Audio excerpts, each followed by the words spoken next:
మరి ఇక్కడ ఏమన్నా అయితే ఎట్లా అనే ఒక ఆలోచన ముందు నుంచి ఉండాలి.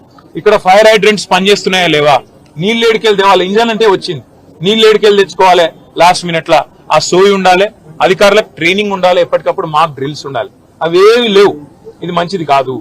రెండోది, అంబులెన్స్ వచ్చినాక ఆక్సిజన్ మాస్కులు లేకపోతే ఫైర్ యాక్సిడెంట్ అయిన కాడికి ఏం లాభం?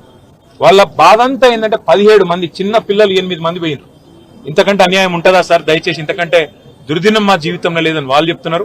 మేము కూడా ప్రభుత్వాన్ని ఒకటే కోరుతున్నాం, చచ్చిపోయినాక కాంపెన్సేషన్ ఒక 5 లక్షలు ఏదో ఇచ్చి చేతులు దులుపుకున్నాడు కాదు, భవిష్యత్తులో ఇంకెవరు చావకుండా చూడండి, భవిష్యత్తులో ఎవరికి ఇట్లాంటి దుర్మార్గమైన పరిస్థితి, ఇంత ఘోరమైన పరిస్థితి రాకుండా చూడండి.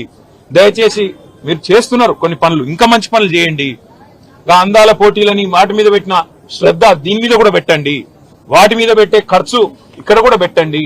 ఇక్కడనే కాదు, ఒక ఓల్డ్ సిటీ అనే కాదు, హైదరాబాద్ అనే కాదు, రాష్ట్రంలో ఏ మారుమూల పల్లె గాని పట్టణంలో గాని యాక్సిడెంట్ అయ్యింది అంటే వెంటనే ప్రాణాలు కాపాడుతందుకు కావాల్సిన సరుకు సరంజామా, మనుషులు, ట్రైనింగ్ ఇవన్నీ ఉండాలి.